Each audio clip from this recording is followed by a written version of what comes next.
Rangers. Yeah, And this shirt actually belongs to the first baseman. So I scored a great piece of sporting memorabilia from here in Texas, and I plan to wear it with pride in New Zealand. Yeah! A little bit less physical than rugby, just a bit. Oh, I don't know about that. I think it's more physical for the crowd, because I saw a girl got taken away on a stretcher after the ball went off the side of the guy's bat and ricocheted just past the nets and went straight to this girl's chest. I saw it happen, and it was like, it was so weird. Everyone came around, she got taken away, and she seemed to be okay, but I swear to you, she's going to have she was a bit like Moira Queen. Oh, wow.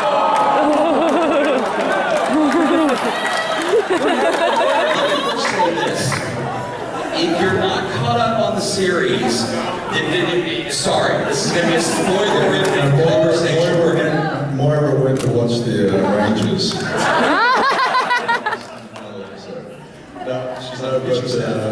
But yeah, and then like a few balls later, one of the batsmen let his bat go and it went flying up into the crowd. So I got hit in the head. It's a dangerous sport for the spectators.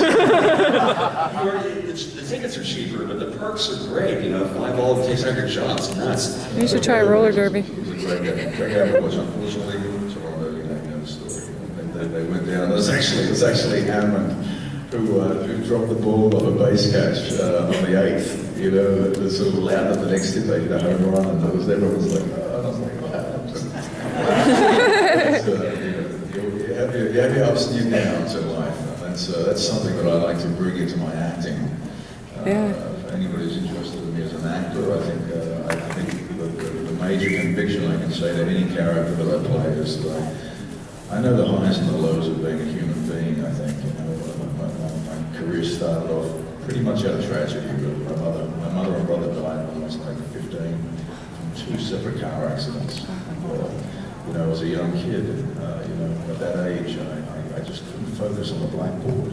I couldn't watch those mathematics, algorithms, and scientific equations on the board like a normal kid could. Not that I wasn't smart enough to learn. It was just that everything went into here. And I found that the arts were a way for me to express some of that pain, some of that anger, some of that anguish, and could have gone in the wrong direction. I could have made it somebody else's problem, but luckily the arts are what gave me a projector, to be able to move that into a positive space. So when you watch Spartacus and you see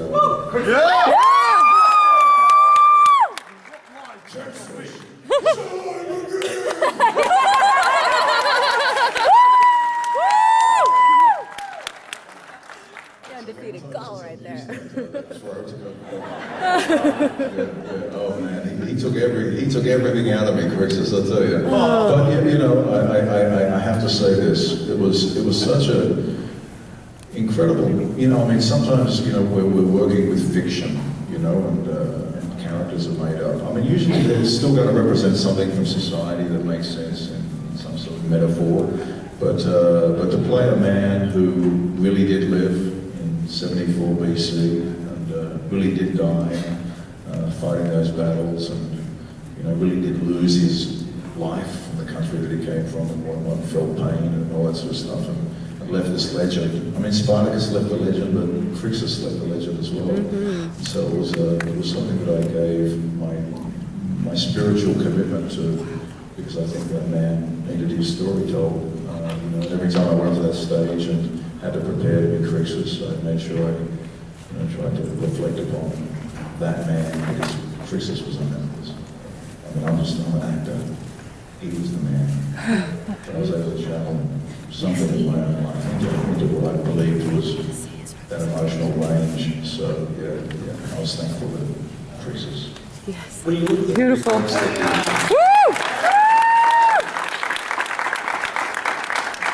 When you look at the roles that you had in the last, say, decade, Crixus, Aesop the Defiler, and now Slade Wilson. All these are very just intense, full-throated, full-body characters.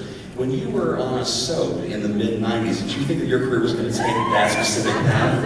How do you mean when I was wearing a Speedo? You know what a Speedo is, don't you? As a matter of fact, I think they're illegal in America.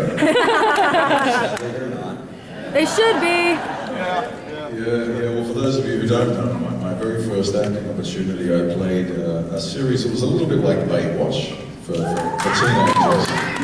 Yeah, it's called Paradise Beach, and I played this lifeguard. And in Australia, it was normal. It's normal for lifeguards to wear Speedos. It's part of the uniform, you know. But you know, between that and Crixus Spartacus, I don't know whether I put much more clothing on. It's all pretty much just there. It was funny. I'd go in and you know, the costume department in both circumstances. I was there. They'd go, here, why don't you try this on? This is your costume. You know, so it was either a Speedo or it was a little leather Sublegaria. I was like, is that it? No, you're going to take it off in the bathhouse. We've seen a lot of great photos that Stephen Amell will tweet and post on Facebook of the camaraderie of the Arrow cast, where just these great cast dinners, you know, the rap parties, or just, you know, people getting around and watching. But is there any gamesmanship that goes on between you and Amell on set that we don't necessarily get to see as an audience? You know, Stephen and I met in New Zealand when Andy Whitfield.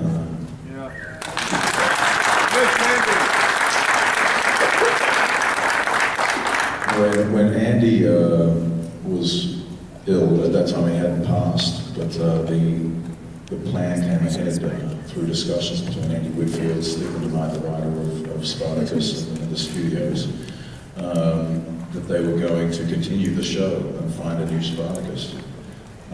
Three guys were flown into New Zealand. One was a guy from New York. He was on the daytime service. I think he was a very good-looking guy, brown hair, which would have been a different line to take. But he seemed like quite a good actor. But the night after his audition in New Zealand, he went out and got drunk and was yelling out in a bar, "I am Spartacus." And they got about makeup team went in the bar, and that got reported to our producers, and he got sent home. And he'd actually done a good audition. Yeah, the choices he made, you know, choices he made. And so it came down to two other people for the role of Spartacus: Liam McIntyre and Stephen Amell. Stephen Amell was there when I auditioned with him. I read, you know, the scene in Spartacus where it was in episode 13 of the first season, where Andy Whitfield comes and sits next to me and tries to push for the last time to get my allegiance. And we both stand up and I say, in another life we could have been as brothers. Yeah. And then we shook hands, and he said, tomorrow one of us will die. I said, it was always fated to be so. That scene is the audition scene was the audition scene for the new Spartacus. So I sat there and did that scene with Stephen Amell. Oh, wow. Now, you know what? Life plays its cards, and you stay with it. You know, I mean, every single role in Hollywood has been fought over by hundreds of actors, often the same actors. You know, I mean, Stephen Amell, that wasn't his time. His time is Arrow. He's a wonderful Oliver Queen. I mean,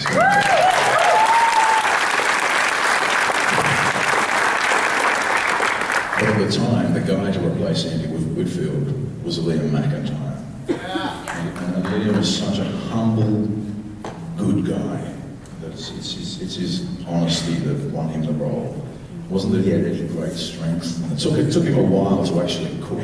I mean, being the actor opposite him and seeing the transition that an actor has to go through to come in as fresh as he was and then have to fill the shoes that Andy Whitfield would fill. I mean, wow, what pressure. Andy Whitfield was 37 with kids.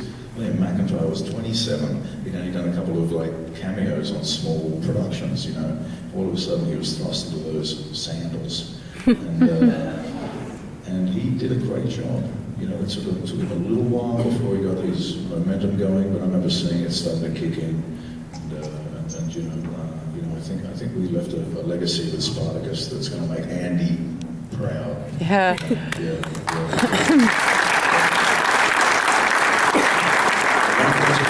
There's one specific thing that